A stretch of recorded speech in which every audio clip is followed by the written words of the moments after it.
online orthopedic course. First of all, I would like to thank my dear friend, Dr. Srinivas from India for giving a great help and great support to complete this preparation of such a great eminent course between eminent stars from two eminent great countries, Egypt and India, with two great history all over the world.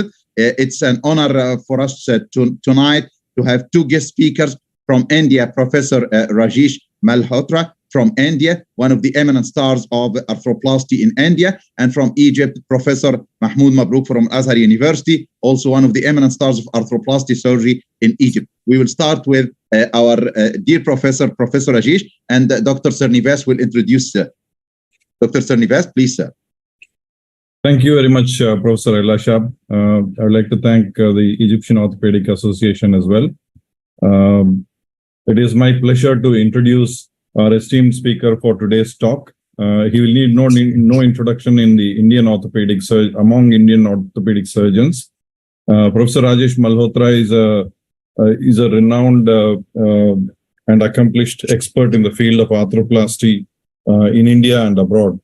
He's the head of the Department of All India Institute of Medical Sciences, New Delhi, which is an apex academic institute in India. And he trained many undergraduates and postgraduates from AIIMS, and he has made significant contributions in the field through extensive research, publications, and presentations. He has a brief account of his achievements.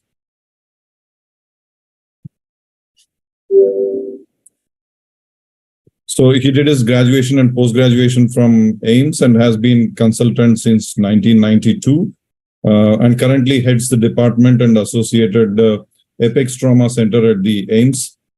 He has been past president of the Indian Orthopaedic Association and has done multiple fellowships in arthroplasty. He is very active academically and is a reviewer of over a dozen national and international journals. He has over 900 publications and an equal number of presentations, and among the top 1% researchers in the world. And he has delivered several orations and written many books and chapters. He has been in the national task forces on osteoporosis, road traffic accidents, stem cells, and bioengineering as part of the Department of Biotechnology. And he has received the nation's highest honor for any doctor in the form of BC Roy National Award in 2014. He has also received multiple national awards for his services in teaching. Thank you very much, Professor Rajesh Malhotra, for accepting the invite to give us this talk. Over to you, Professor Rajesh Malhotra. Thank you very much. Thank you very much, Dr. Srinivas, for your kind introduction. And I'm really honored to be spending time with the Egyptian orthopedic surgeons. And what I'm going to talk about in next 35-40 minutes is my lifetime experience of dealing with hip and knee arthroplasty. And as the brief is for today, how it is different in India and South Asia. So I'm going to talk about the difference between the Indian and Western population in terms of etiology and anatomical differences, the late presentation, poor bone quality, lack of family support, and poor affordability, which all play important part in the treatment. So I'll start with an example. This is a man who had an hemiarthroplasty gone wrong. It was infected. He had that 16, you heard it right, 16 surgeries to control infection, debridements and all. Now he's about 16 centimeters short. He's got a deformity. He's got that spacer which is coming out, and he's got this skin which is badly scarred. So the challenges here are skin incisions, multiple scars, bone loss, shortening, deformity, and then which implant to use. So extensive debridement was done once we found that after these 16 surgeries, 15 of which were debridements, infection could be controlled. Now he had a proximal femoral deficiency. So we did the distal femoral osteotomy at the level of the deformity, and then put this hydroxyapatite coated reef stem by DPU Johnson & Johnson with the distal locking option. You see, no stem will give inherent stable fixation here. So you need something like an interlocking stem here. And because of the poor bone quality, the hydroxyapatite coating, he is still about 2 inches short. And it was quite an effort to gain this much of length. And how I do it is to actually somehow get a reduction and then use successively bigger heads because I have done all the soft tissue relief, and then use the next size stem, leaving it a bit more proud, and do over and over again till the time I thought that I cannot lengthen it anymore, and still was about 2 centimeters short. But this is what I can do it after he has been with this for 20 years with multiple surgeries. So the challenges in total hip arthroplasty in India and Asia: age of presentation, diagnosis, neglected childhood pathology, which can have bony and soft tissue issues, and trauma, and the prior osteotomy, the problems of infection, osteoporosis, anatomy, and cost. So you see, 2/3 of my patients are under 55 years of age compared to 13% of the patients in Australia. So our patients are young. So I have to be conservative. And most common indication for total hip in India is avascular necrosis, which has actually become even more common now after the COVID pandemic because of the steroids and the COVID per se. And this is why I believe in conservative hip arthroplasty. This man has come to me at the age of 25 years. He had a septic arthritis of the hip at the age of 7 years. Then at the age of 12 years, somebody did a hemi replacement. The x-rays are not available. Then at the age of 15 years, somebody changed it to a cemented hip. And now he came to me with a broken stem, and not came to me with broken stem. The stem broke, and then somebody tried to revise, but he could not take out this part of the stem. And this is how he presented to me at the age of 25 years. Look at the bony deficiency in the acetabulum and in the femur. And this was the CT scan and the 3D reconstruction. We always do an angiography whenever there is cement like this. We don't want it to be stuck to the vessel. And when we try to pull it out from here, there's a torrential bleeding, and then it cannot be controlled. I'll tell you more about it. So we did an angiography. We saw the vessels were about 0.8 millimeter away, but then they were not stuck to the cement. And this is what we did. We took out everything. There was a big defect on the acetabulum and the femur. We put this trabecular metal augment and a shell. And then this is a trabecular metal revision shell. And after that, we put a Wagner stem, tried to put the greater trochanter in place. So this is the follow-up X-ray. But look at this. Man is just 25 years old. And now he's got his whole life in front of him. So this is why if the first surgery is very conservative, you have to be, then he would not have burnt all the bridges. Another classical example. This lady came to me with bilateral septic arthritis of the hip. She didn't come to me. She had a septic arthritis of the hip, bilateral. So this was fused, and somebody decided to do this hip replacement. So he did this. Now, obviously, you can see with this kind of pelvic obliquity, this is not going to stay. And this is what happened. She came to me like this. So I told her, first, I have to fix this, because unless I correct this and the pelvic obliquity becomes straight, this will keep on dislocating. She was not willing.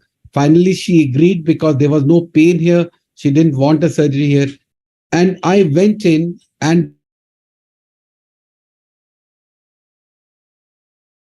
recording in progress. So I had to do abandon, and I grafted whatever reaming I had tried to do for acetabulum. But then it was a girdle stone. So the pelvis could become straight. So I did this hip replacement. And then the COVID came, and she came to me after 2 years to get this done. So I did the second side, and this is her current situation. She's improving, and hopefully she'll improve even further. And that's the EOS imaging picture of that patient, and she's doing quite all right. So the concept is, we had to operate on a asymptomatic side, because without that, this would have failed. This scenario we see very often in septic arthritis and in the poliomyelitis. So because of these reasons, which I told you, where the patients have to undergo surgery at a very young age, I'm very, very conservative. You see all these, I have done all of these because my patients are very young. This is the son of the first Arjuna awardee of the India. His father was a sports person. He's a sport person. He came with this from USA and said he wanted a resurfacing done, which I did.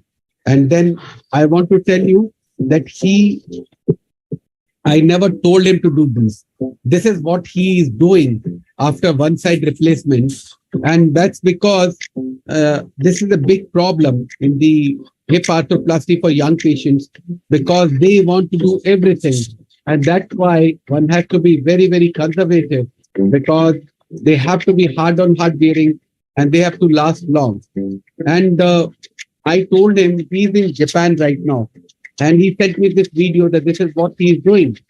And I told him that when you come, the first thing I want is to do the serum metal ions on you. I don't want that your serum metal ions are going high. But this is a classical example. Because he was abroad, I told him to send a video, and this is what he sent. This is what they are doing. So this is what the young patients expect from us. So we have done resurfacing for inflammatory arthritis, which is the commonest cause of arthritis in young patients, has been till the COVID took over, and we have published extensively on its use in the inflammatory arthritis. This is the other hip, which is the Birmingham hip mid-head resection. Again, for young patients, we have published that the mid-head resection preserves the bone stock around the proximal femur. This is a silent stem. This was from DPU. Again, an attempt at conservative hip arthroplasty, because in our part of the world, the patients are very young and you cannot start burning the bridges at a very young age. So this is another example. This was the proxima by DPU. And again, this is about 6 years post-op. And I continued to do quite a few of these till the time I had to revise one of these, and I realized you cannot revise it without destroying a lot of bone. So they are bone preserving, but not bone conserving. So when you operate on it, you save bone, but you take out, then you are not conserving any bone. And that's why I stopped doing this. In the meantime, it was withdrawn. We published our results of short metaphyseal stems in young patients, and we also presented. I presented it in the British Hip Society meeting in Manchester in 2009. We have been doing short stem in young patients, and we have recommended that there is a high risk of split, and you should do a prophylactic wiring in patients who have avascular necrosis associated with the renal disease, steroid abuse, or alcohol abuse. This is a young guy. He had he has chondrolysis at the age of 14 years. He's in severe pain, and his father had to carry him to the school in his lap, and he just couldn't do any activity of daily living. This was the youngest patient I operated, and this is how young we can get. And even if I get another couple of years younger, I will not hesitate to operate and do it, because the patient is totally disabled and has a very poor quality of life. Now, when you have these young patients who get this hip disease because of avascular necrosis or whatever reason in India, the cosmesis is another problem. So I have been doing the bikini incision direct anterior approach, and they get a scar with a subcuticular stitch, which is not even noticeable. So this is a bikini incision, direct anterior approach. This is the hip as it looks, and this is after the closure and after the skin incision, and the scar is hardly noticeable. And we think that the women in all part of world need, they have vanity, and they are entitled to a cosmetic surgery in addition to giving very good results as well. Now, talking about the small stem, it's often said said that small stems provide solutions for big problems and big challenges. For instance, this patient who has got a hip arthritis but extensive implant throughout his femur, and all I did was actually to take out a few screws from the top and did a short stem. So the surgery gets over in half an hour rather than a half a day surgery where you remove all these implants and then there's a lot of blood loss and risk of infection. What will you do in this? This patient has a retrograde nail and he has a plate and he's got a condylar blade plate on top and he's got an arthritic hip. It'll take whole day to take out all the implants. And this is what I do. I just took out the implant on the top, took out one screw from the plate and put in a short stem.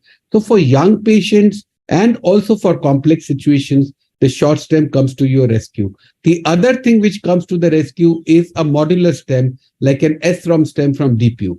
So this is a 33-year-old male who had painful right hip arthritis for last 1 year. He was on daily analgesics for last 1 year. He had a septic arthritis at the age of 10 years or 11 years.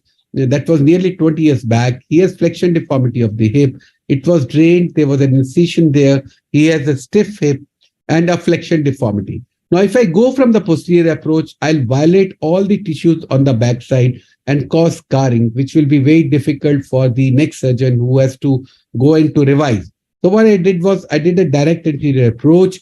You have the advantage of the fluoroscopy. You can see the size, the version and the depth of the acetabular cup which you are doing, and you put the definitive implant. This is him now. He suffered for more than 20 years and now he's so excited that he is able to do everything, and he's actually very active and doing all activities of daily living very happily.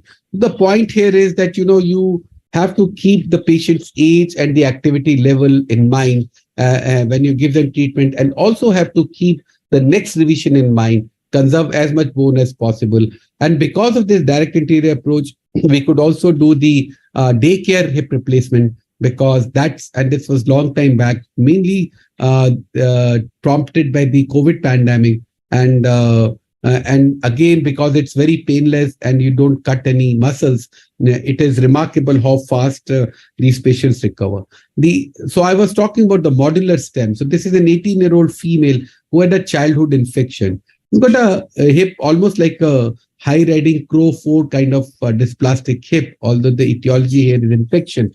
And you have to have special tools, because in these cases, many times you will have very sclerotic bone. And then you need the burr. If you don't want to perforate the femur, you burr this bone here. And then you do, I had to do a subtrochanteric shortening osteotomy here. And this is the 6 years follow-up. She's doing quite well, surprisingly not very short. And we have published our results of total hip arthroplasty for septic sequelae of childhood, as well as the dysplastic hips. And most of these cases, we use highly cross-linked polyethylene liner, because the instability may be a problem, and these are very small sizes. And in India, we get ceramic liner only from 46 or 48 millimeter onwards. So there is no other option. Another problem which we face in this part of the world is ankylosing spondylitis, which leads to the fused hips, which makes it impossible for the patient to sit or walk or even stand, and it makes very difficult to position them on the table. So this was a patient who was impossible to position in the lateral position for posterior approach. This was before I was doing the direct anterior approach routinely. So I did the anterior incision of the 2-incision MIS. Those of you who know, in 2004, 2005, this was launched by Zimmer. This was a 2-incision MIS where a small incision was given here, and through that the neck was divided and the head was taken out and the acetabulum was prepared, and then rest of the thing was done like an intramedullary nailing. Here I used an image intensifier to cut the head, and then I went the usual way by the posterior approach. This patient couldn't sit because of the gluteus maximus contracture, so I did a Z-plasty for the gluteus maximus, and see, he could sit after the surgery. These are the x-rays. He is actually quite happy. He can sit now. So these are the cases where you have to keep the soft tissue considerations in mind. And we published this in Journal of Arthroplasty, a technique of Z-plasty of the gluteus maximus for the gluteus maximus contracture. Now, other thing we must realize, we have a lot of arthritis and the rheumatoid arthritis and the ankylosing spondylitis. I just showed you ankylosing spondylitis. But sometimes these patients have a pseudoarthrosis in the spine. So no patient of rheumatoid arthritis or ankylosing spondylitis should be taken up for surgery without the whole spine X-ray, including the cervical spine, for the cervical atlantoaxial instability or the Anderson lesion. Now, this particular patient was being operated by one of my colleagues, and he was a junior actually, and he put the trial implants inside, and to correct the flexion deformity, he tried to extend the hip, and he broke the spine into two because it was already weak there. And the young girl that she became paraplegic and lived with paraplegia for the rest of her life. I had another patient who my physiotherapist said, you have done knee replacement on a lady and she cannot walk. She was walking till last week and now she cannot walk. So I rushed to the physiotherapy to see her, and I found that the muscle power in the lower limbs had gone down considerably. So I just did one thing. I asked her to hold my hands, and she had a weakness of the grip also.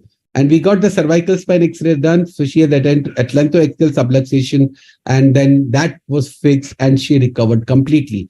So do not take rheumatoid arthritis and ankylosing spondylitis, which are common in this part of the world, lightly. This is another patient, mucopolysaccharidosis. She came, she said she wanted to get operated by me. I said, okay, let's look at your craniovertebral junction. And we found basilar absence of dents and the atlantoaxial subluxation. So she's waiting for the fixation by the neurosurgeon before I will touch her. So remember, whenever you look at a disease which can affect the spine, just do look at the craniovertebral junction, the cervical spine also. The other issue with the soft tissue, like I showed you for the extension, the gluteus maximus contracture, is very common, is the post-polio residual paralysis. You will still get some patients who come to you with the post-polio residual paralysis with the hip like this, and then they are contracted soft tissue like this. If you see, it's not very different from the septic arthritis windswept deformity which I showed you. So again, without taking care of this side, you should not touch this, because that's exactly what will happen if you do not take care of the abduction contracture on this side. So many times we have taken the patient to theater, did the sutures and younds on this side, checked under image intensifier that the pelvis is square or nearly square, and then we do the hip replacement on that side. So this side will need the modular stem. I told you, for all abnormal proximal anatomy, S-ROM type of modular stem is ideal. You may need an iliolumbar fascia release if there is a suprapelvic deformity. You need sutures release for hip contracture and younds release for the hip and spine contracture.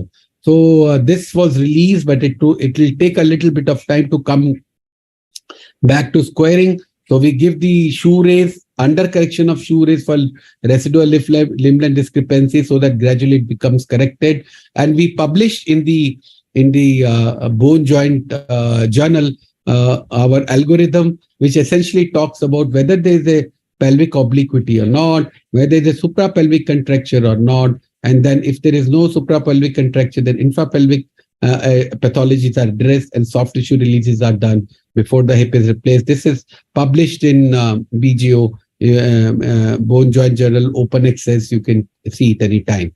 So what about the deformed proximal femur or post-osteotomy? You will find many times the patients who have undergone a McMurray's osteotomy and some kind of proximal femoral osteotomy. And again, the S-ROM kind of stem is the ideal stem for this. And this is a 7-year follow-up for the same patient. Many times we turn this sleeve 180 degrees. If there is not enough bony contact here, the sleeve can get bony contact here. So the sleeve will look like this.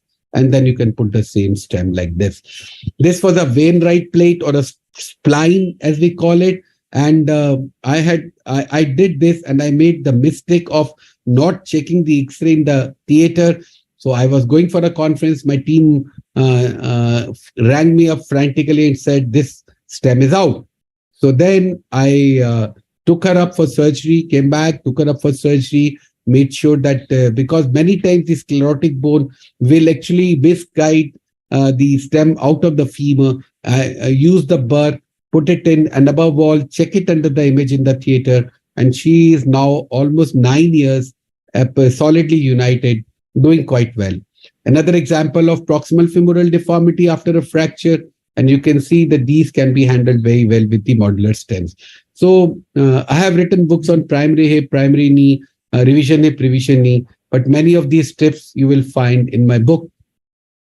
So this is other condition, neglected trauma. Not at all common in this part of the world. It may not be common in the Western world. So they come to you with severe bone loss, and many times you have to use special implants. This is octopus cage. Unfortunately, is not available now. It has been withdrawn. I'll tell you what we do now in its place.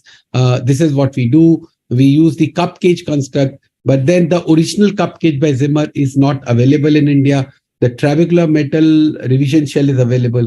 So I found that I could use a Burr-Schneider cage on top of a trabecular metal shell.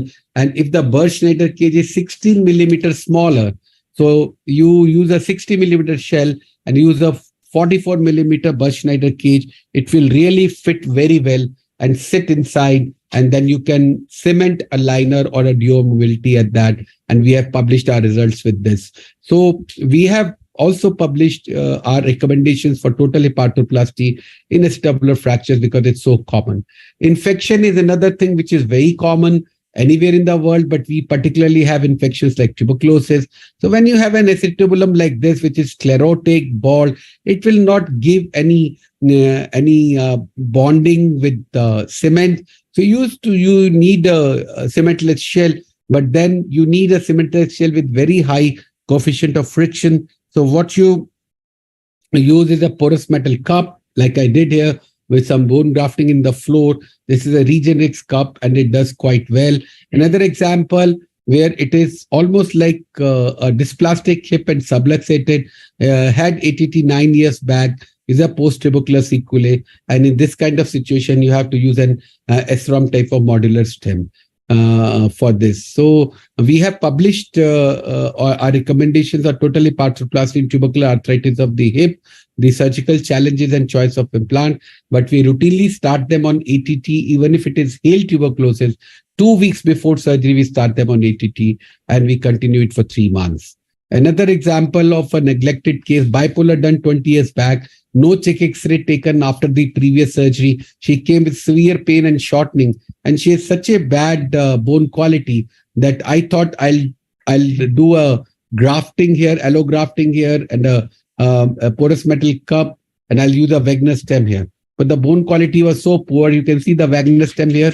The bone broke from the bottom. So I had to wire this distal part, take out that Wagner stem, and then put a longer Wagner stem. This is the Wagner stem which had to be taken out, and then we had to do the wiring. And this is how I reconstructed the acetabulum. I've got my special technique where I put alternate layers of morcellized allograft and injectable bone cement, and that solidifies within 10 minutes and gives solid rock support. And these were all prophylactic wire, and this was a Wagner stem which was done.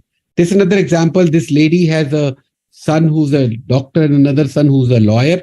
So she had this nailing done, and she got this fractured neck of femur without even realizing that she has a fracture. Now she has, the nail is tending to come out from below, and because the nail has been in for so long, I didn't even know whether I'll be able to take it out. So I was lucky I could take out the nail, and this is what I did. I put a prophylactic plate on that femur, because that femur was osteoporotic and it was tending to come out from inferior end. And then I drilled these holes, and I took them out, put a cemented modular bipolar. And when the cement was setting, I put the screws, and then this is the follow-up. She continues to do very well. So I often say, if I tried to do a hemi replacement after taking out the nail and fractured the bone here, I would have been forced to do something like this. But then the patient would not have been able to walk full weight bearing.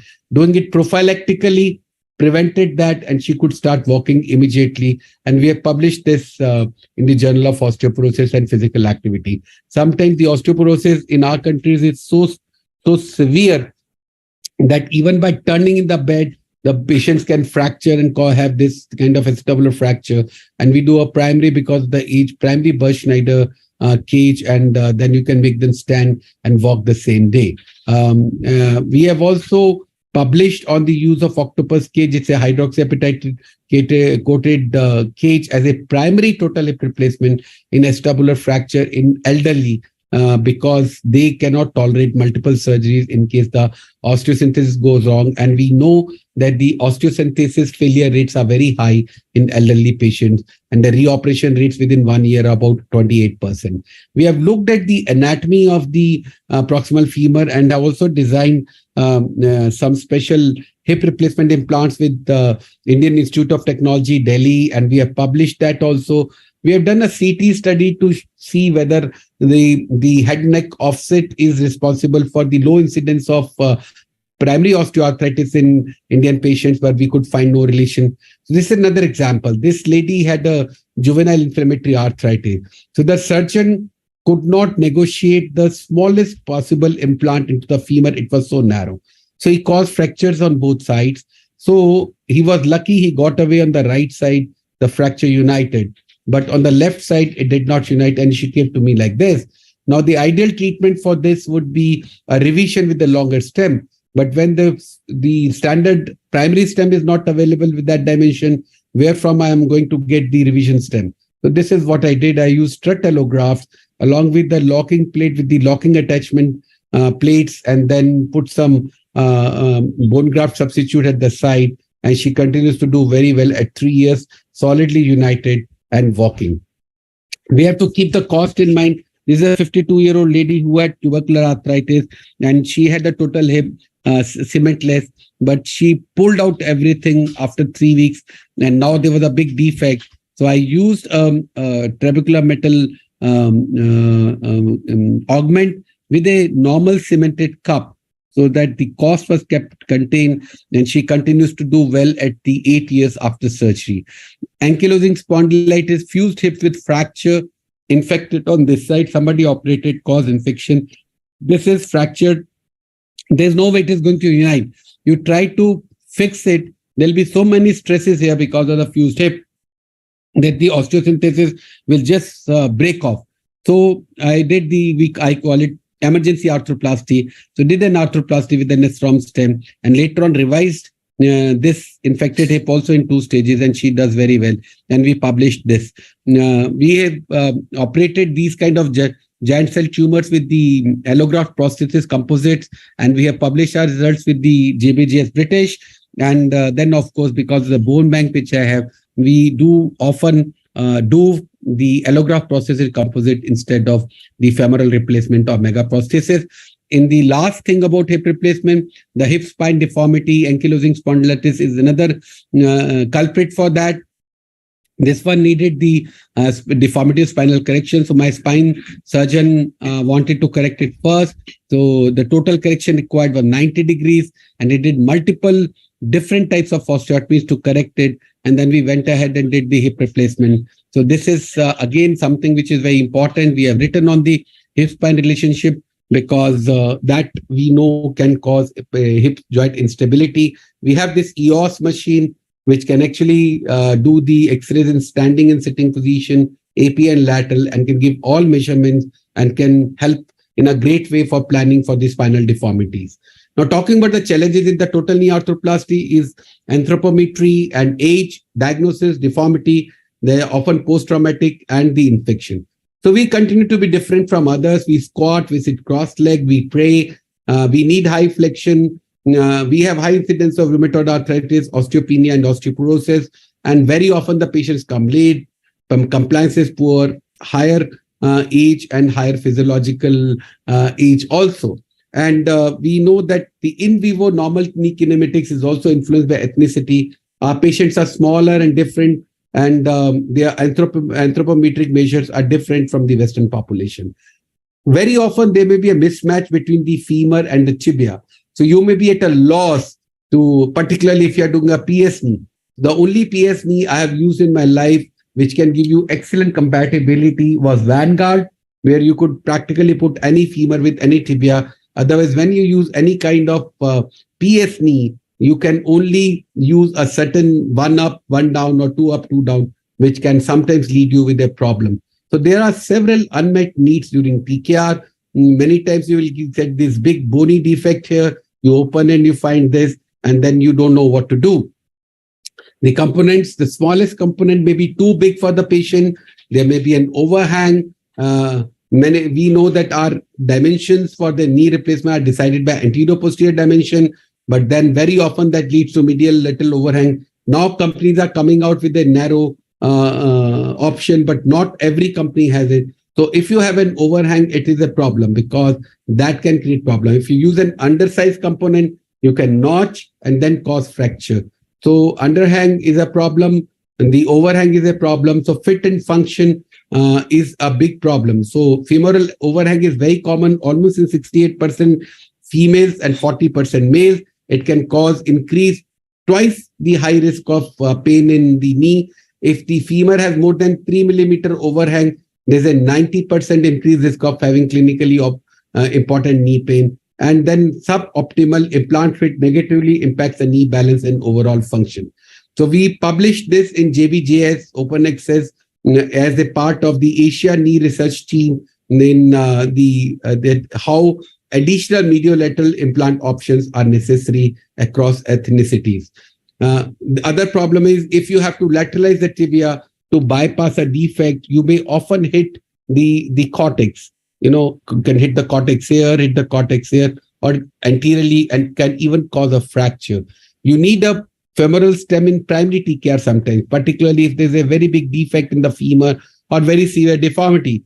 Now, hardly any system will give you a stem extension in a primary femoral component. DePuy does that, Buchel and Papas does that, but not any other company does that. The other thing is to have the proper tibial component to have an optimum coverage of the tibial plateau, because if you overhang posterior laterally, you will irritate the popliteus, the patient will be unhappy, and very often a large part of the posterior medial tibial plateau will be uncovered.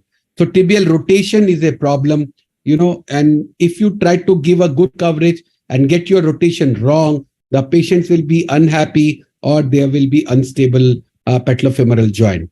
The other problem in the Asian countries is the coronal shaft bowing, and that can actually even change your transepicondylar axis into varus. So even if you follow transepicondylar axis, you will be actually rotated and you will be misguided because that changes as per the anatomy.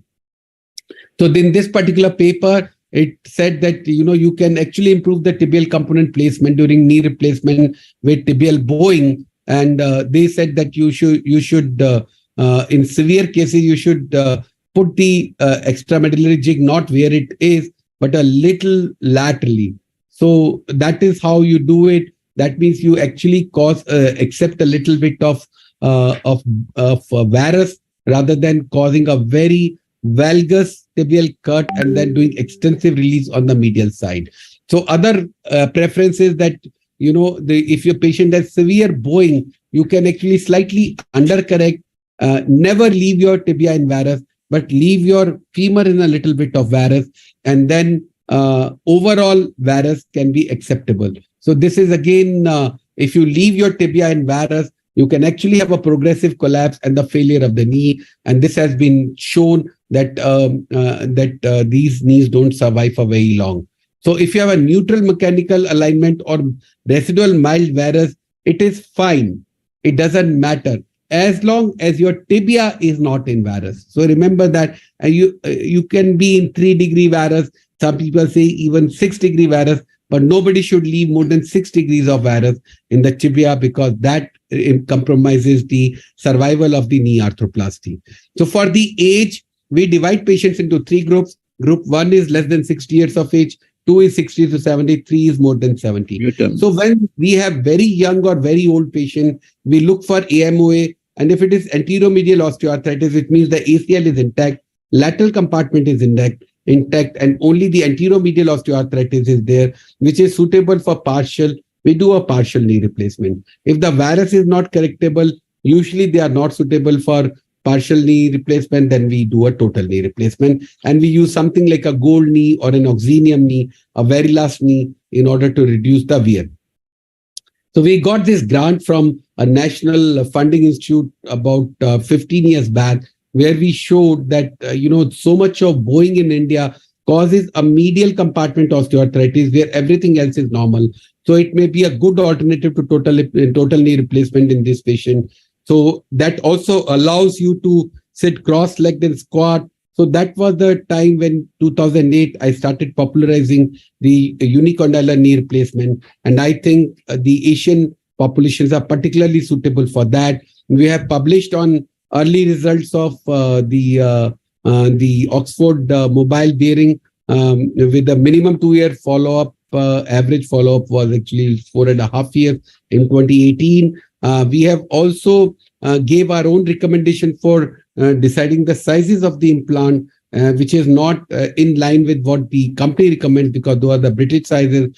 We have published our results with the newer instrumentation, the microplasty instruments, and we also published in Journal of Arthroplasty our observations that in those cases where the mobile bearing is moving very well, the patients are more satisfied. Where it moves less, the patients are less satisfied. So 60 to 70 years of age, the implant depends on pathoanatomy and the surgical challenges. And we often do bilateral TKR with patients who are fit.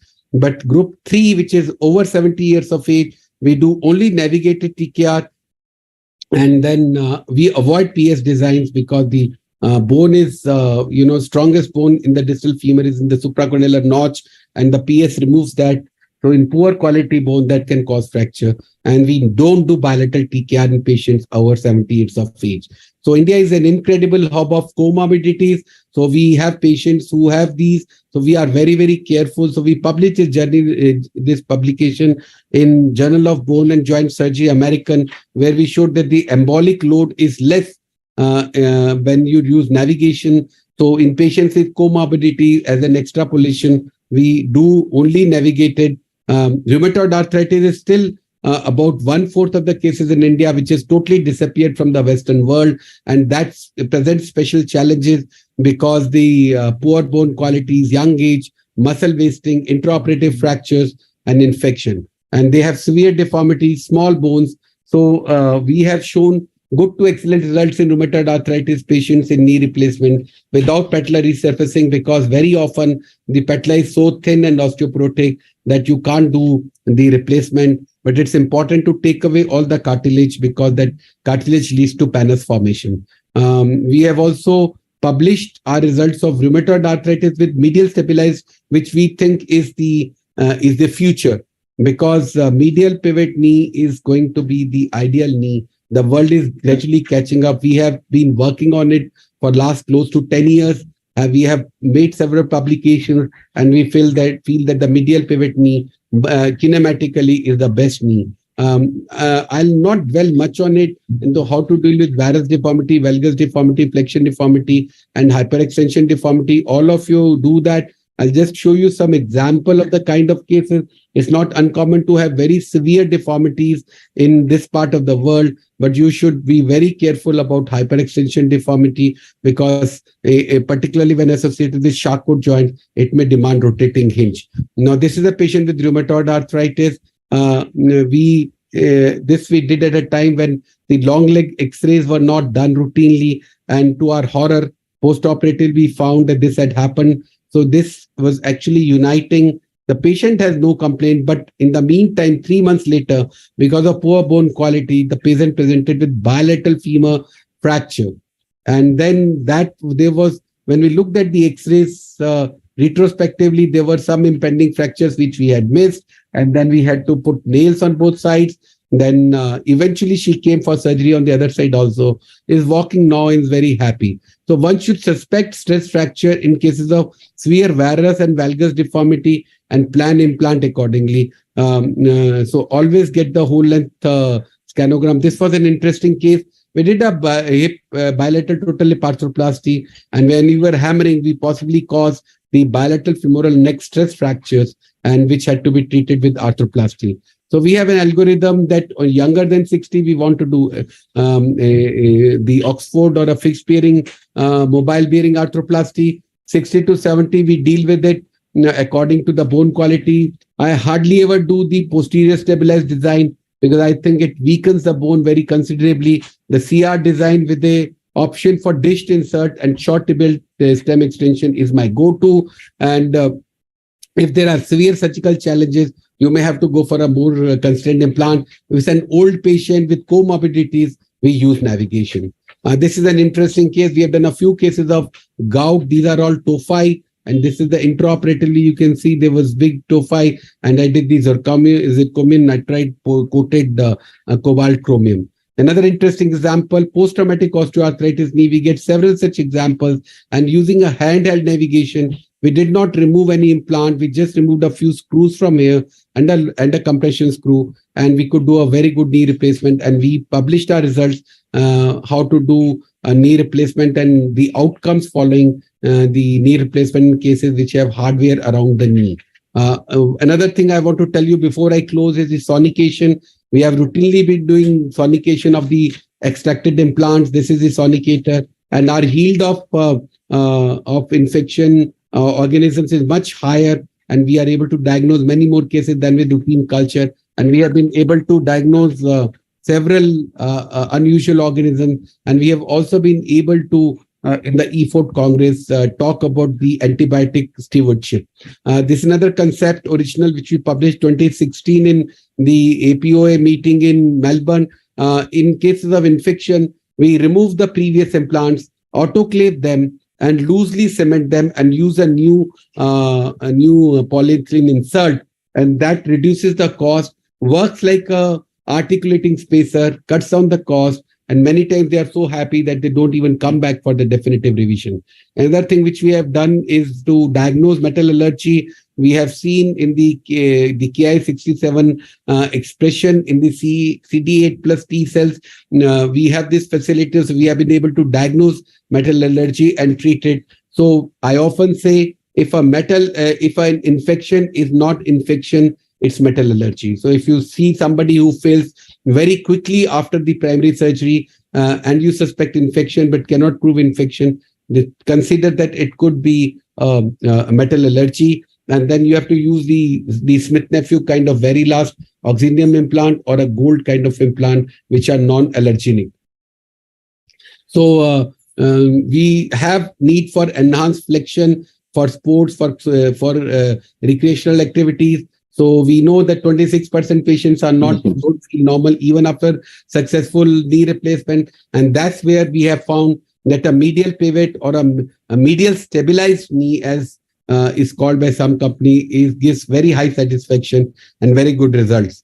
We have published this paper where we have shown that depression and pain catastrophe are also associated with poorer results. And in this particular study, we found that the widow ladies living singly were the most complaining types and had the worst results after knee replacement. In this particular study from India, the hip replacement patients are generally more satisfied than the knee replacement. So I'll just summarize by saying we had been doing 4 joint surgery. We published this paper in 2008 on the bony ankylosis in ankylosing spondylitis, and many of these patients had the contractures in the knee, contractures in the ankle. So we were operating on 4 or 6 joints. So both hips replacement plus knee flexion contracture release or tendo-Achilles lengthening at all. But then this was a person who came to us. This is after surgery. He came to me bedridden. His deformities were so bad that 1, 2, or 3 joints replacement would not have made him walk. So we did all 4 joint replacement in the single sitting. And then we have done another 7 after that. In 2018, we published the 5-year follow-up of this case. So that is also possible. So we had to find solutions to our own challenges. In TKR, 1 implant does not fit all. UKR is in very young and very old, particularly with the femoral and tibial bowing. The patient safety, navigation is a help.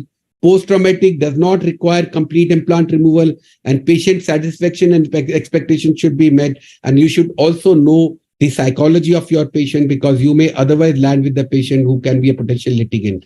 In total hip, it has to be a conservative arthroplasty, leave room for the revisions in future. Direct anterior approach is especially useful. It leaves the posterior tissues virgin for a subsequent revision in case somebody wants to do it from that approach.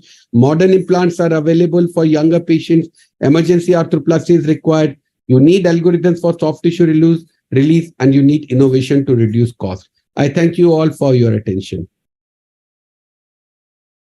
Thank you so much, Professor Rajesh. Dr. Srinivas, thank you so much, sir, for your marvelous presentation. Thank you, sir. Thank you very much, sir, for the presentation. I would like to express my sincere thanks for your talk, and your insights on this topic were invaluable, and the presentation, as always, engaging and educative. The cases were complex with great tips on management of the cases. Just a couple of questions. I think there is none at the moment, but I have a question, sir, please. Dr. Srinivas. Dr. Rajesh, thank you so much for this excellent presentation. I think you have summarized all the problems we have seen in hip and knee replacement. And I think for me, the problems are the same in India and in Egypt. We face the same problems with arthroplasty patients.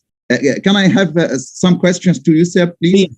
Please, sir. My first question is that in some deformed cases and dysplastic cases, when we are doing a hip replacement, we are enforced to put the hip in a higher hip center because the reconstruction of the acetabulum is very difficult to put the hip center in the proper position. How much do you accept a higher hip center when I'm doing the hip replacement, especially in revision hip, sir?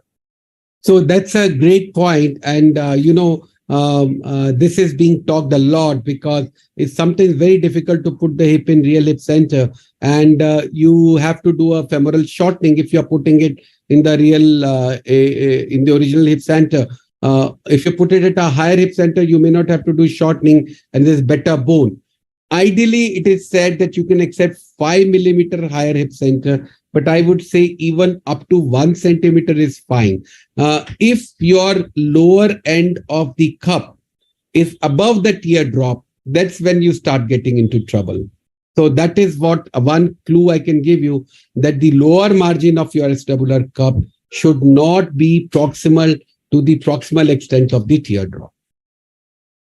Yes, sir. Thank you so much. Another question, sir, please, for the conservative hip replacement and for using the short stem hip. I worked with the short stem hip in Germany about 10 years ago, and the era of short stem was going up like that. But now it's, I don't say it's stationary, it's a little bit declining. In your opinion, what's the reason for this? Is this because of the metal problems, or what do you think, sir? No. I think some of the designs have been doing very well, like the Mayo hip, like the Meta. But what happens is the Meta from B. Braun, which is one of the commonly used stems in Germany, they came out with a modular neck, and that was its unbecoming. So the moment undoing. So the moment you put a modularity in the neck, it's a disaster. We had a connective hip from the Zimmer, where they had great idea. You put the stem and then you have the necks of different kinds. So every time you put a zero head, so that is the ideal head neck ratio. But that was a disaster. So the problem is, one, availability, because B. Braun is not available everywhere. On the other hand, what all companies have started doing is they have started reducing the length of their standard stems. So every company has come with short stem now. So the short stem is here to stay. The problem is with neck retaining stems. So the neck retaining stems like Proxima, it was a failure because it had a very big profile, very big shoulder laterally. That was compromising a lot of bone. And you could put it round the corner, around the shoulder, but you could not take out round the shoulder. So what is the point in conserving the bone at the time of putting the joint? If while taking it out, you'll destroy all the bone. So it's no good for revision. So I think the problem has been the availability of good designs, because you see, if you preserve the neck, it is 230% more resistant to torsional and bending forces. So I have done more than 1500 short stems and I have not revised a single one till date. And because my patient is young, if I have to revise it, I can put a standard stem. So it has given him another bite at the cherry. I think what people have done is, because they are not, for one reason or other, happy with the neck preserving stem, they are going to short stem. So short stem is not out. They are making, every company is now coming with short stem. So one of the arguments, I had a big debate, with one of the biggest proponents of cemented stems in the world.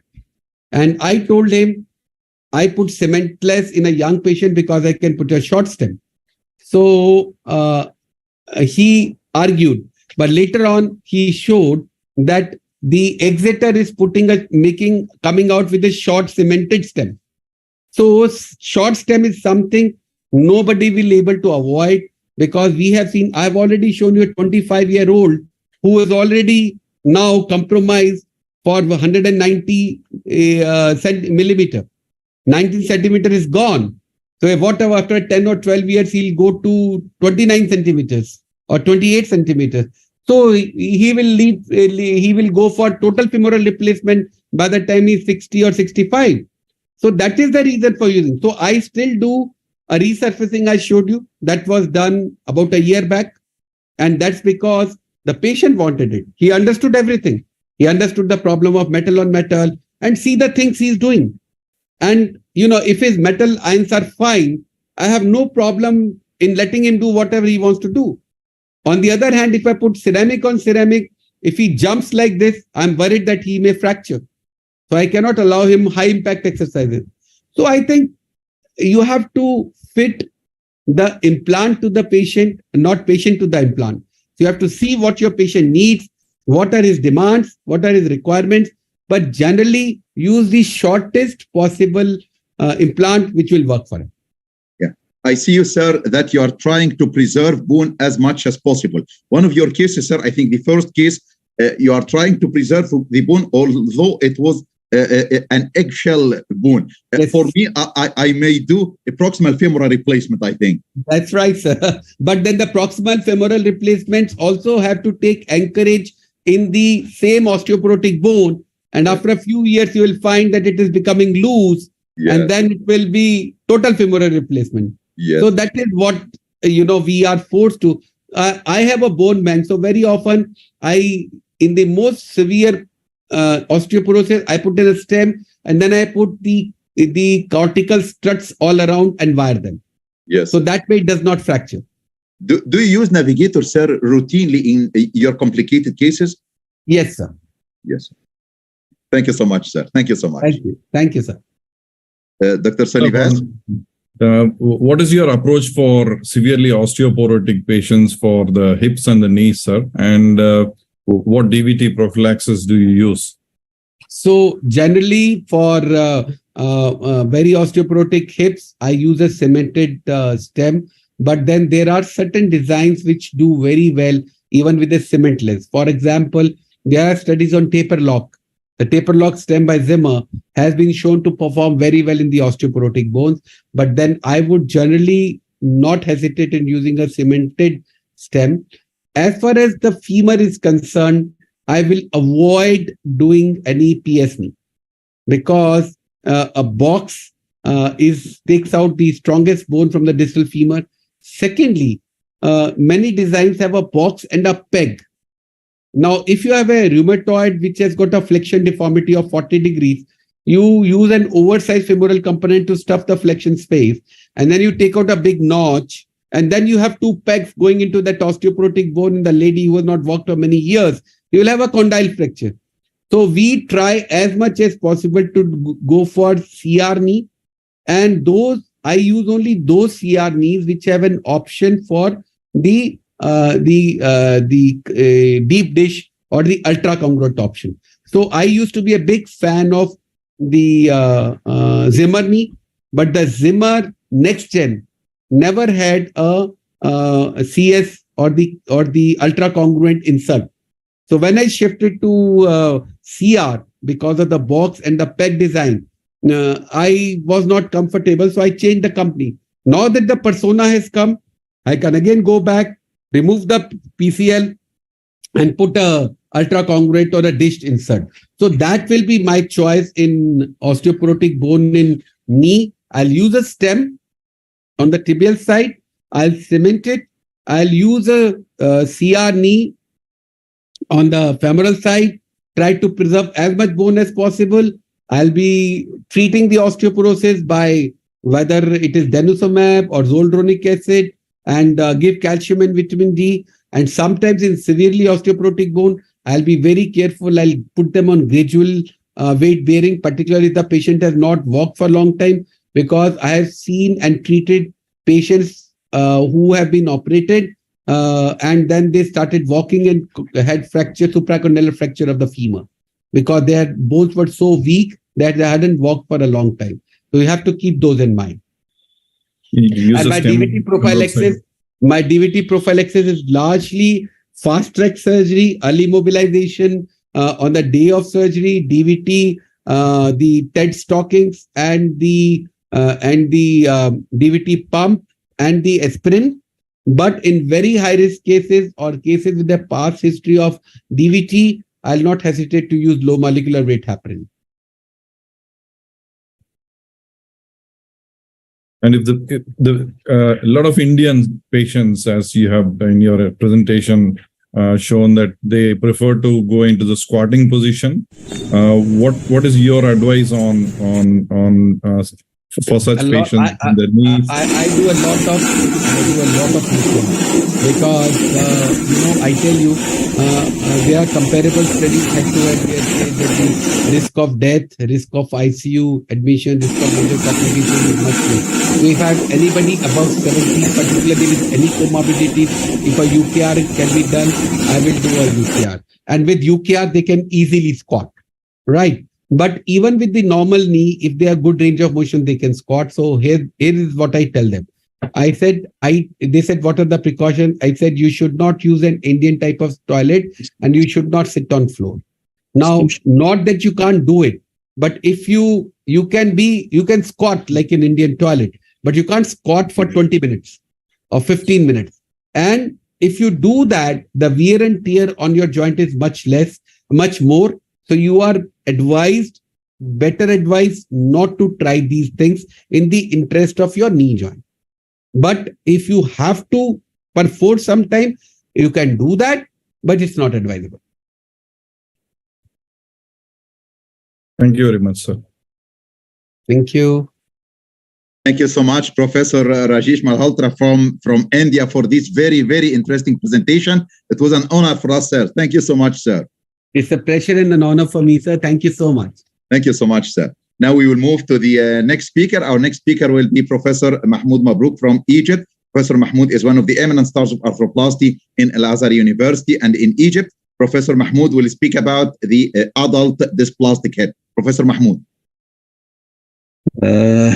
Thank you, Professor Rajesh. Very nice collecting cases, really very difficult and interesting cases.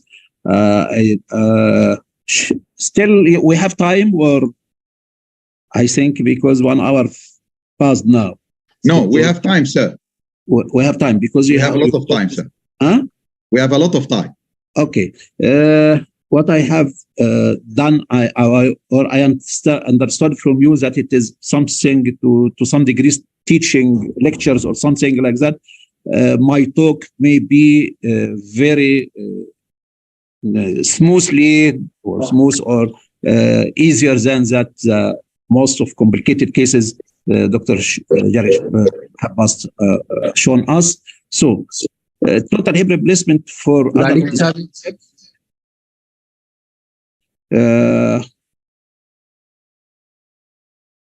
total hip replacement for the patient with a dysplastic hip is challenging. The normal anatomy about the hip joint is distorted in the presence of abnormal acetabulum and the proximal migration of the femur. Problems during total hip replacement and hip dysplasia are related to surgical technique, placement and coverage of the cup, lip length discrepancy, femoral deformities, soft tissue contractures that should be solved during operations.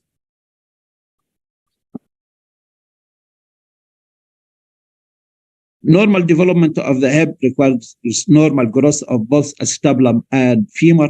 According to that, hip development may be affected by many problems as DDH, bursitis, left capital femoral epiphysis, cerebral palsy, poliomyelitis, physical injury, sepsis, like Dr.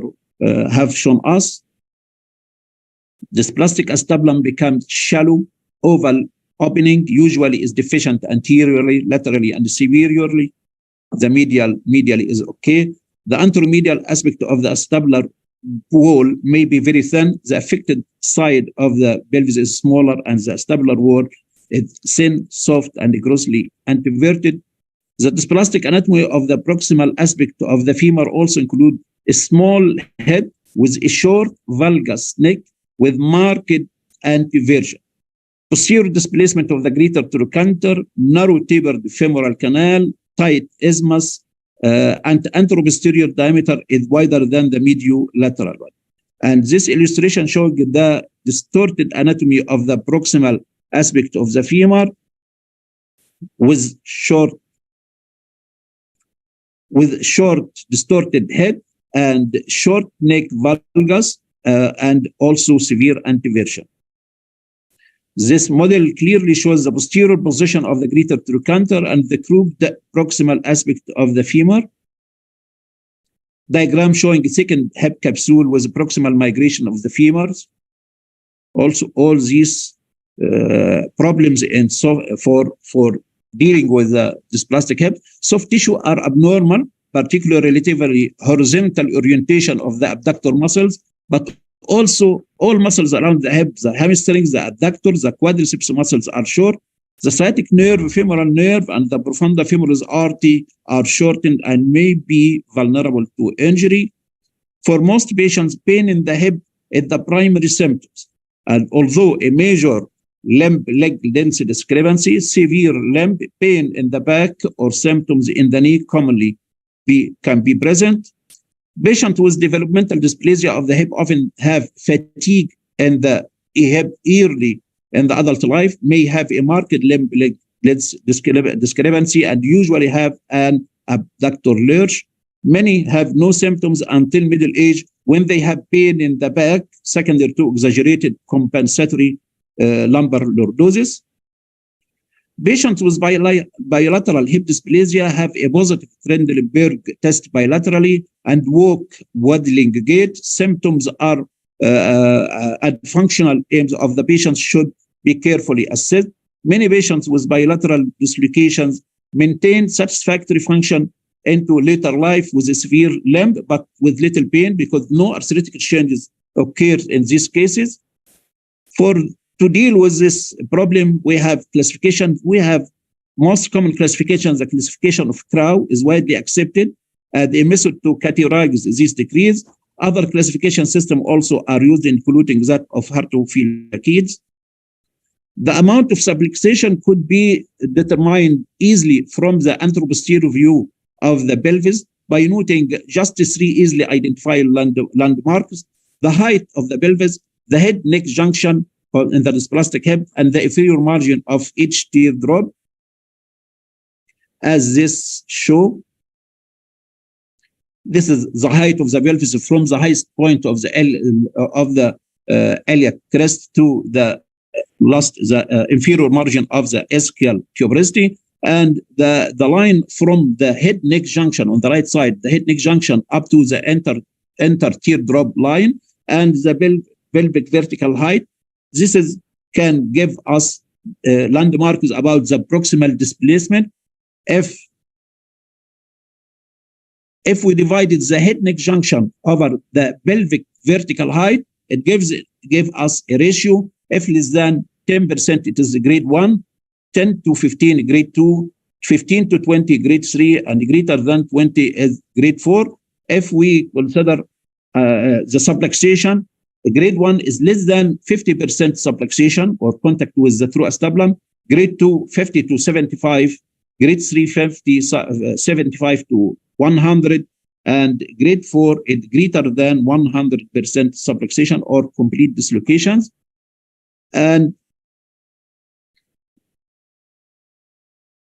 we can just to look for X-rays, group 1 or grade 1 less than 50% subluxation in the right side, and grade 2 from 50 to 75 subluxation, grade 3 on the left side, and a grade 4 on the right side. That's on the left side 75 to 80% subluxation. There is overlapping of the false acetabulum over the true acetabulum, but on the right side, grade 4, it's completely, the false acetabulum is completely separated from the true acetabulum by a normal bone, as we have seen here. This is also the degrees of dislocation. Hard to feel is one of the most topical classifications.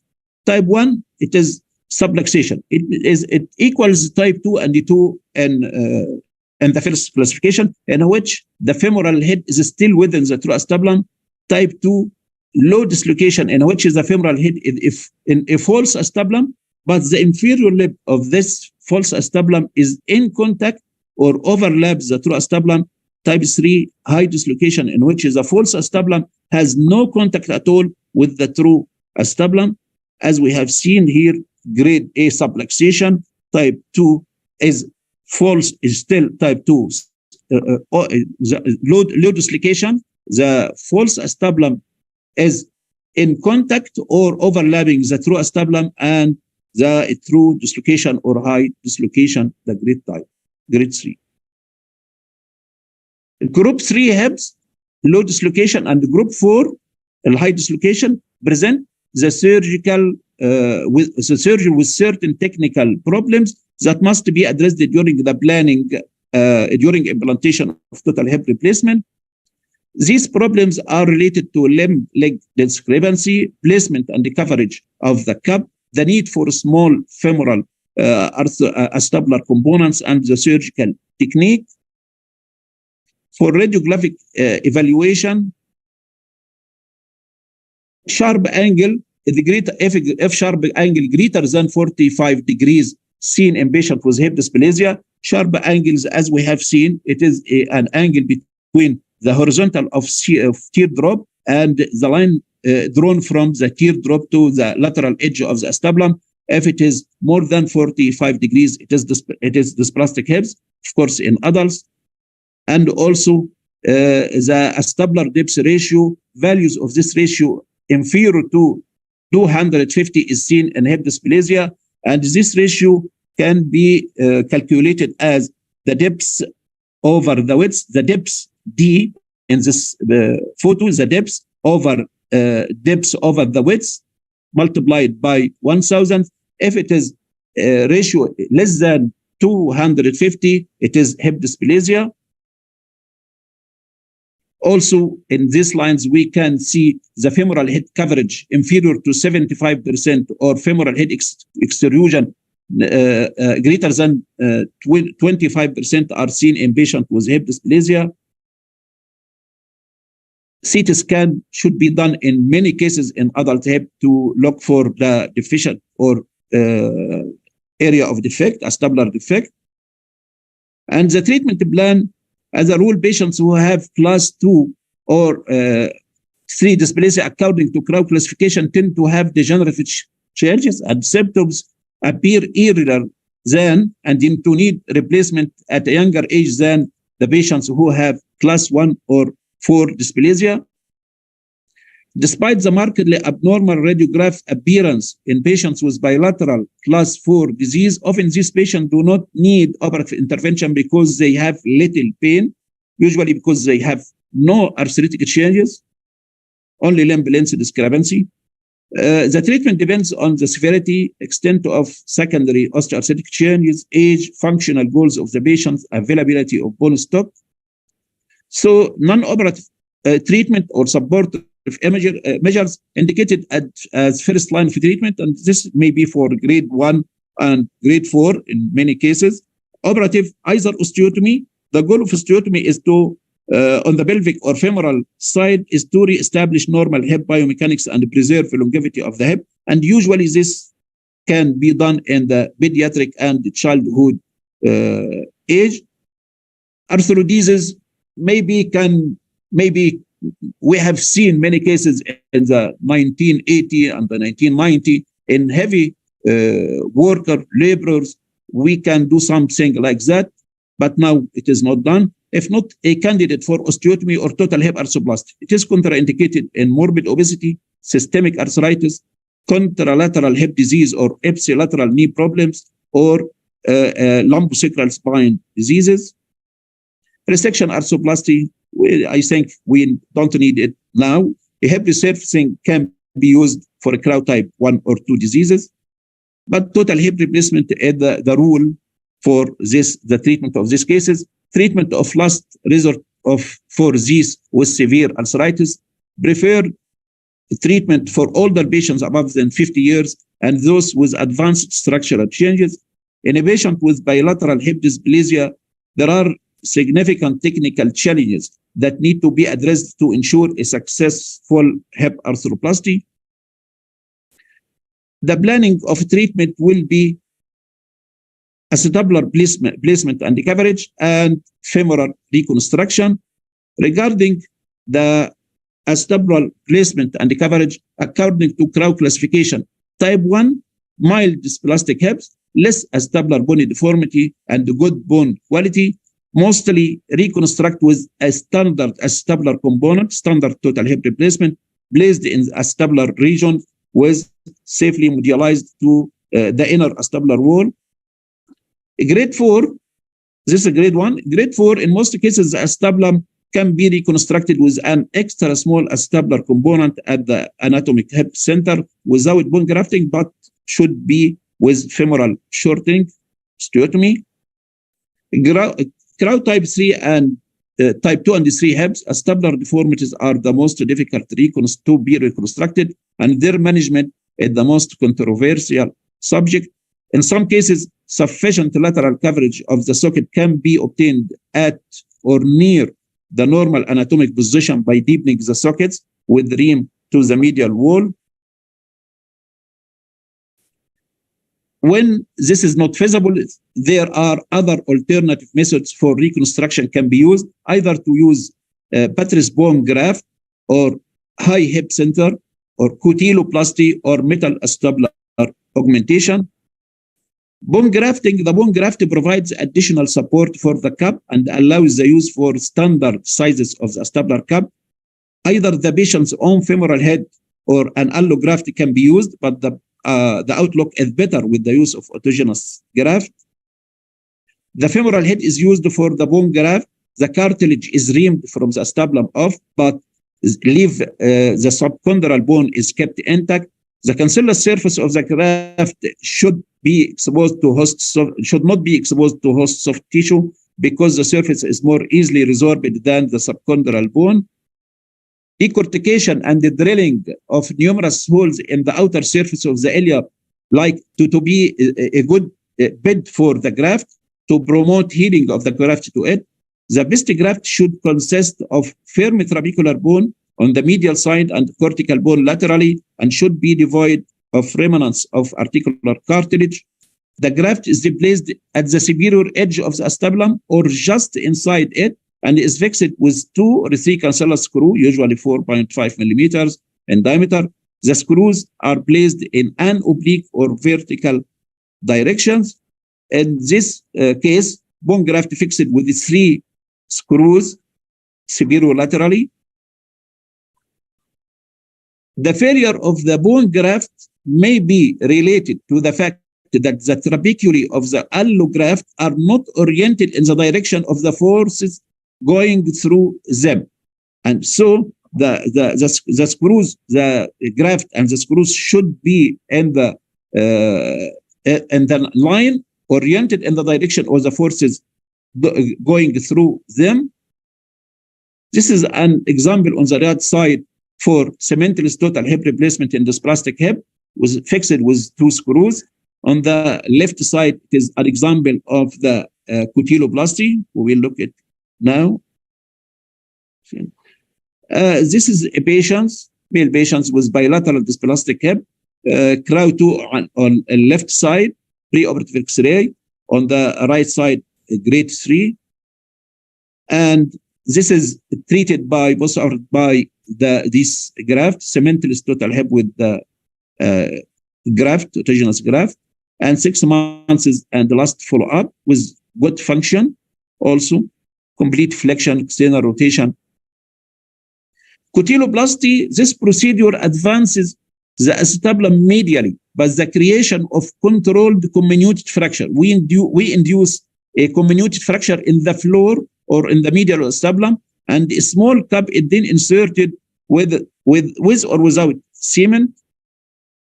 Like this example, radiograph makes 6 years post-operatively showing the position of the cup medial to the cochlear line after performing cutuloplasty. The medial periosteum is usually left intact, but reaming through it can also be done, and the iliacus muscle is then seen in the base of this defect. But better just to, when look for the periosteum, just finishing your comminuted for the fracture or inducing the fractures by sharp small osteotome. And the fractures, usually the defect must remain only medially, with no more than approximately 25% of the area of the acetabulum performed, just 25%. If you exceed this percentage, may the cup protrude inside the pelvis. More extensive perforation can result in cases much as 45% of the surface area of the cup protruding behind the cochlear line. High hip center, as Dr. El-ashhab, Professor El-ashhab asked, there are technical problems associated with reconstruction using a proximally placed high hip center. A small or so-called many sizes of acetabulum component may be needed. The length of the limb will be reduced unless the length of the femoral is part of the reconstruction is increased by use of the femoral component with a longer neck or of calcar type femoral component. Usually up to 2 centimeters, you can use the high hip centers and compensate for the limb length discrepancy by using a femoral component with longer neck to compensate for shortening. It is necessary to osteotomize and displace and advance the greater trochanter to restore proper tension of the abductor muscles. As we have seen, the right hip with use of uncemented cup in a high positions, about 2 centimeters maybe or more, with long neck in the prosthesis, while in the left hip we had reconstructed the acetabulum with uncemented cup and shelf autograft. The last one is metal acetabular augments, and really most of us now use these metal augments to compensate for the defects in the acetabulum. Many shapes and many types of the augments are now available to be used for all acetabular defects. Right, dysplastic hip, cryo type 2, and post-operative with use of metal augments, 6 and 12 months. Cryo type 1 and type 2 hips, because the acetabular reconstruction usually no change in the hip center of the rotation available. Length is not, we are now with femoral reconstruction. For femoral reconstruction in cryo type 1 and type 2, usually we don't need to do any osteotomies for the femur. Length is not a major problem, and the femoral shortening usually or generally is not needed. Cryo type 2 and 3 and 4 hips, when the center of the hip rotation is broad from markedly elevated position down to the normal position, femoral shortening usually required. Without shortening, soft tissue contractions make it difficult to reduce the prosthetic femoral head into the acetabular component. leg length discrepancy and the neurovascular injury may result, and we have seen cases like that. The limb is lengthened by lowering the acetabulum back to or nearer to the anatomical position, or by inserting a femoral component that is longer than the length femoral bone that is removed. With a high dislocation crowd type 4, when it is present soft tissue contractures and concern about sciatic nerve stretching make it difficult to reduce the prosthetic femoral head into the acetabular component in the anatomical position. The exact amount of distraction that will cause sciatic nerve dysfunction is not known, but acute lengthening of more than 4 centimeters has been associated with increased risk of nerve injury. Really, we have seen cases with less than 4 centimeters and have some sort of sciatic neuropraxia, and sometimes 5 centimeters and no affection of the nerve. But we usually keep to the rule that 4 centimeters is enough. Otherwise, you should do shortening. The sciatic nerve must be carefully monitored in all cases in which the limb is to be lengthened by more than 2 or 3 centimeters. The nerve should be identified in order to check its tension after reduction of the through components. The femoral nerve also may be damaged in excessive lengthening. This nerve is not monitored intraoperatively, but it should be evaluated postoperatively along with the sciatic nerve. If the femoral nerve palsy occurs, the patient should be positioned in bed with the hip fixed to with the hip flexed to about 70 degrees in order to relax the femoral nerve. When the estimated amount of lengthening required exceeded 4 centimeters, iliofemoral distraction was done prior to total hip arthroplasty. The pins were placed in the iliac crest and the distal part of the femur. The distraction should be done with a rate of 2 centimeters on the first weeks, and then first day, and then 0.2 centimeters per day thereafter, like this external fixator for iliofemoral distraction in the iliac and the femur. The main disadvantage of the iliofemoral distraction technique are the need for the iliofemoral external fixator to be in place for approximately 2 weeks, and the potential of infection, tract infection, sinus tract infection at the site of the total hip replacement due to infection at the points of fixation pins. So the femur osteotomy or femur shortening osteotomy can be proximal femoral osteotomy or subtrochanteric femoral osteotomy, and this is the most commonly used. And this can be fixed only by the stem or can be added by graft or plating. And distal femoral osteotomy shortening, like this be. This female patients about is about it is 30 years. I don't know. Diagnosis right dysplastic hip crowd 2. She came with us. She maybe she has this plate with screws.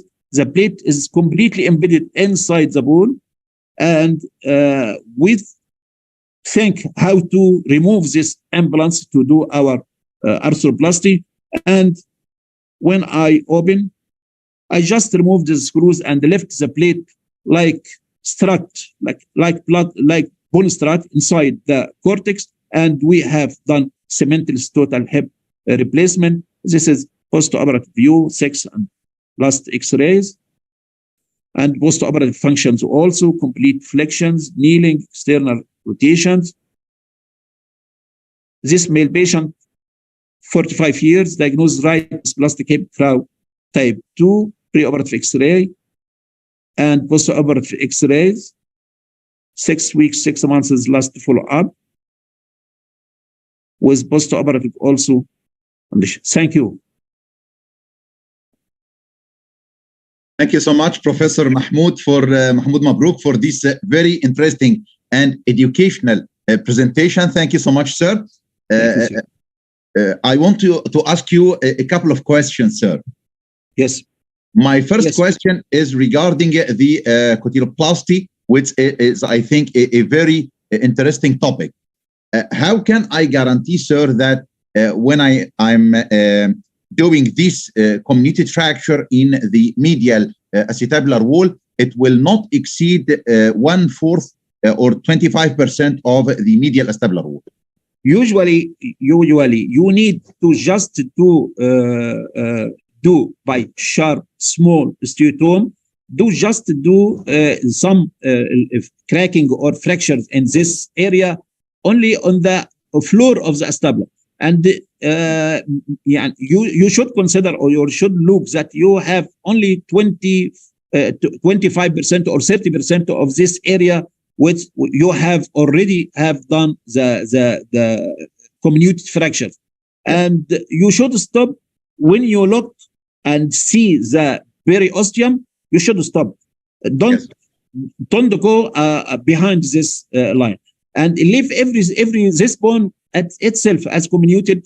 It will heal very well, and put your acetabular component so deeply. Usually it is a small acetabular component. It will be covered by the reaming of the floor of the acetabulum. Usually we have in the adult dysplastic hip, we have a very good bone reserve medially. And so go through this bone until you reach the floor, do some cortical fractures and leave it, and use either cemented or non-cemented cups.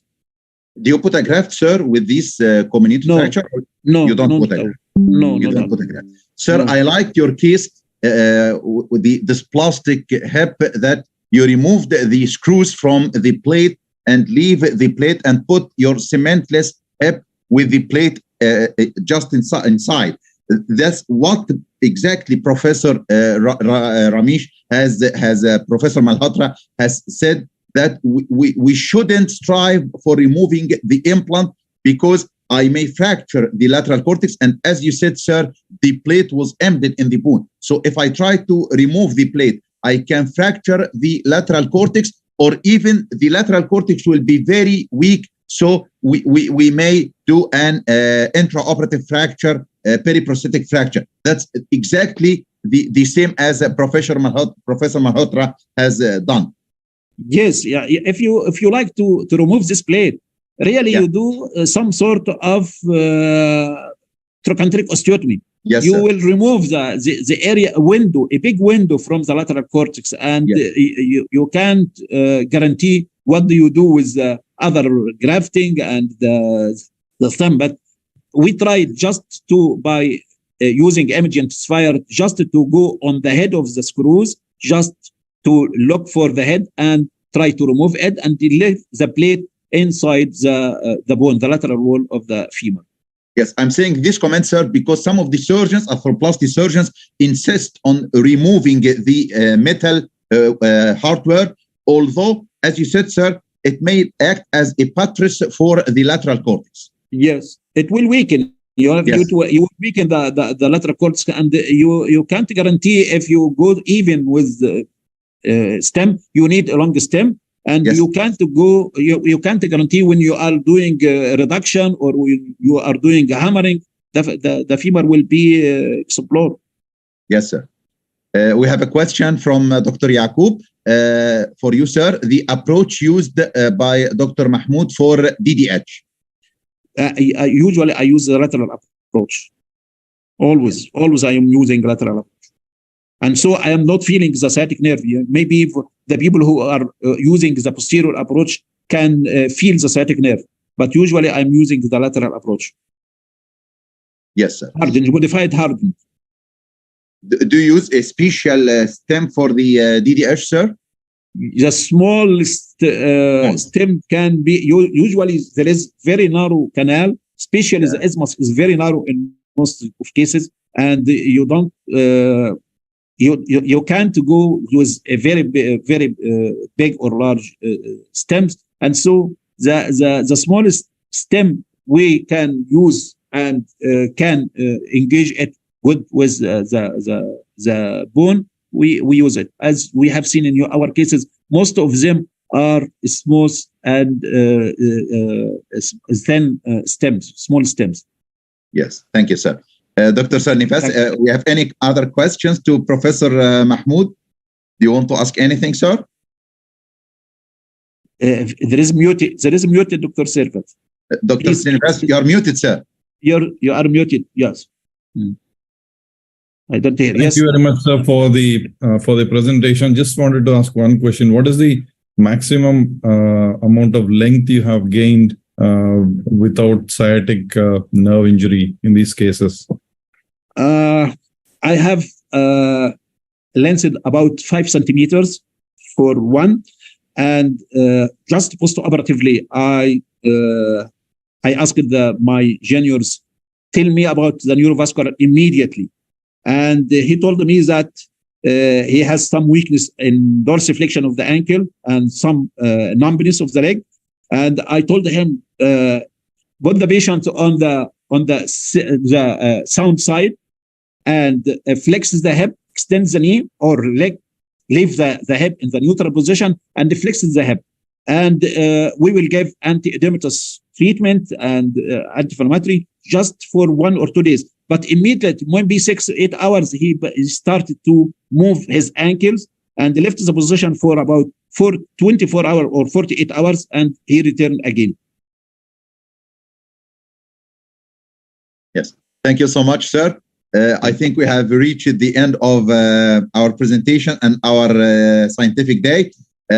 Finally, I would like to thank Professor Rajesh Malhotra from India, Professor Mahmoud Mabrouk from Egypt, my dear friend Dr. Srinivas from India for his great support to complete this course.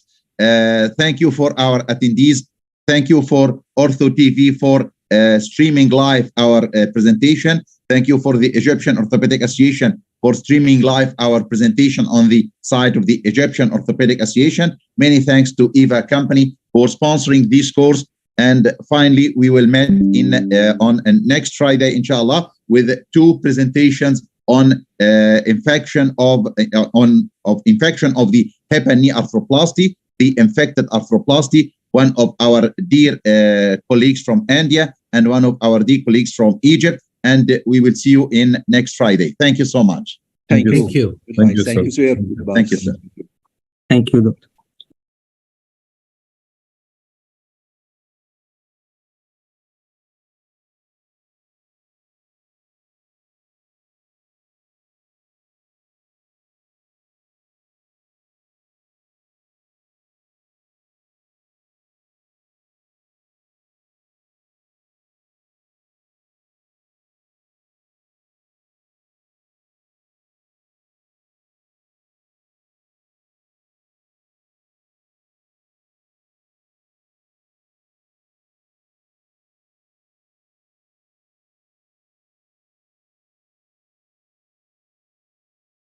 Recording stopped.